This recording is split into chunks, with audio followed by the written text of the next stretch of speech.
அனைவருக்கும் வணக்கம். ஓம் நம சிவாய, ஓம் நம சிவாய, ஓம் நம சிவாய. அனைத்து குருமார்களின் பாதம் தொட்டு வணங்குகிறேன்.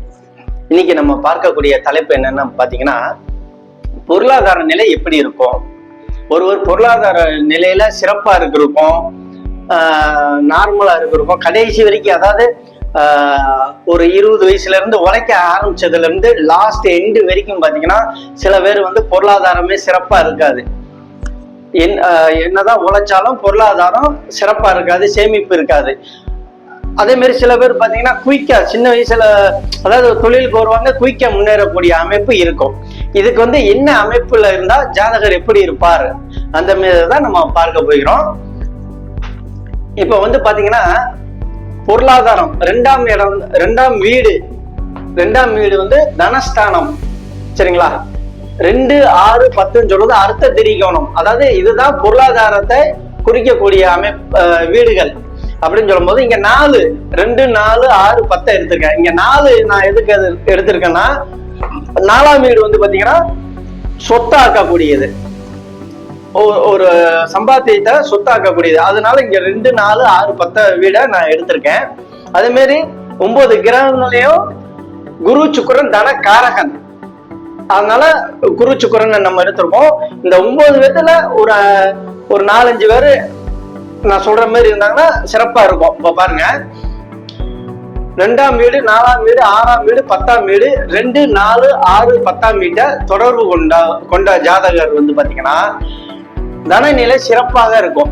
அதாவது இன்னைக்கு ஒரு 1000 ரூபாய் இன்னைக்கு சம்பாதிக்கிறாருன்னா அதுல சேமிப்புன்னு சொல்லி தனியா என்னதான் செலவு பண்ணாலும் கொஞ்சமாட்ட சேமிச்சு வைக்கக்கூடிய தன்மை இருக்கும். அப்படின்னு சொல்லும் போது இவங்களுக்கு பொருளாதாரம், சொத்து இதெல்லாம் வாங்கக்கூடியது, பின்னாடி சேஃப்டியா இருக்கக்கூடிய அமைப்பு இது இருக்கும். அதே மாதிரி குரு சுக்கிரனும் 2, 4, 6, 10 வீட்டை தொடர்பு கொள்ளும் போது பாத்தீங்கன்னா சிறப்பான தனவரவு. அதாவது இதுல என்னன்னா, சிறப்பான தனவரவு ஒரு பக்கம் இருந்தாலும் அந்த பணத்தை பாதுகாக்கக்கூடிய திறன் இங்க இருக்கும், சரிங்களா? சில பேர் என்னதான் ஒருத்தங்க, சில பேர் கொஞ்சோன்னு சம்பாதிச்சாலும் அந்த கொஞ்சோன்னு உள்ள சம்பாத்தியத்தை சேஃப்டி பண்ணி லெவல் ஆயிடுவாங்க. சில பேர் லட்சம் கோடி சம்பாதிச்சாலும் ஊதாரித்தனமா செலவு பண்ணி ஜீரோல நிற்பாங்க. அதுக்கு இதுதான் 2, 4, 6, 10 வீடுகள் தான் சேமிக்கும் திறன், அதாவது பணத்தை பாதுகாக்கும் திறன் உள்ள அமைப்பு இதுதான்.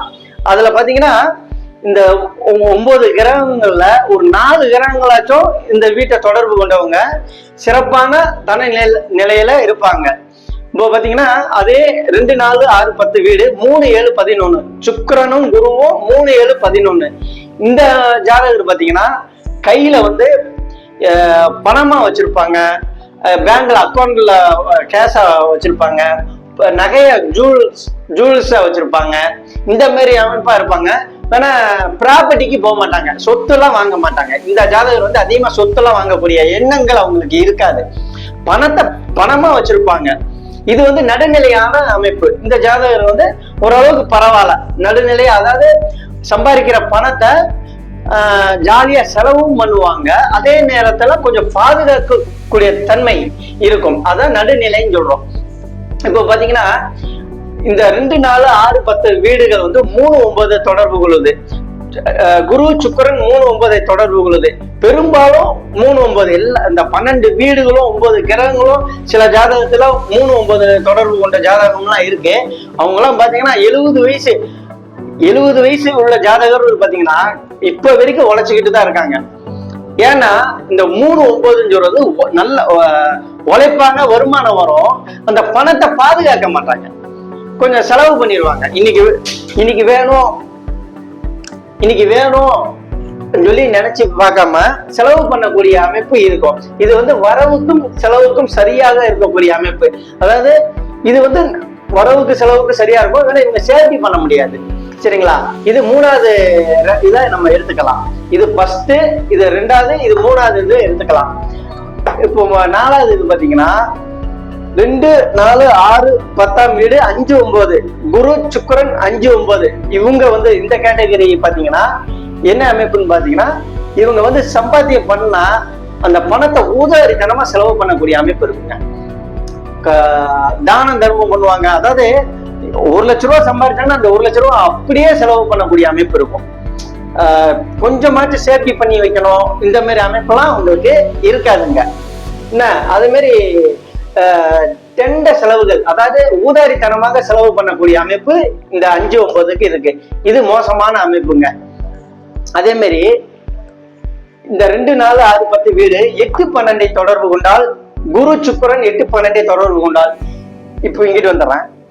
8-12 தொடர்பு கொள்ளும் போது பாத்தீங்கன்னா இவங்க ரொம்ப சிக்கனமா இருப்பாங்க. ஒரு ஆளுக்கு டீ கூட வாங்கி தர மாட்டாங்க, ஒரு ஒரு நேரம் சாப்பாடு கூட வாங்கி தர மாட்டாங்க. அந்த அளவுக்கு இவங்க சிக்கனமா, பிசினாரியா, சிக்கனம் கூட சொல்ல முடியாதுங்க, பிசினாரியா இருப்பாங்க. ஆனா இவங்க பண நிலை எப்படி இருக்கும்னா அடுத்தவங்க ஏமாத்திட்டு போடுவாங்க. இவர் பணத்தை மத்தவங்க ஏமாத்திட்டு போகக்கூடிய தன்மை 8-12 இருக்கு. அதாவது இவர் சம்பாதிக்கிற பணத்தை இவரும் அறிவிக்க மாட்டாரு, பிறருக்கு இவரும் தான தர்மம் பண்ண மாட்டாரு. மத்தவங்க ஏமாத்திட்டு போய் அதுல வலி வேதனையை அனுபவிக்கக்கூடிய அமைப்பு இப்படி இருக்குங்க. இதுதாங்க ஒவ்வொரு ஜாதகத்திலையும் தனநிலைய நம்ம பார்க்கணும்னா இந்த 4 வீட்டையும் 9 கிரகங்களையும் பார்க்கணும். இந்த 2 கிரகங்களும் மெயினா தனக்காரங்களை மெயினா பார்க்கணுங்க. நன்றி, வணக்கம். அனைவரும் இந்த சேனலை, அதாவது கேபி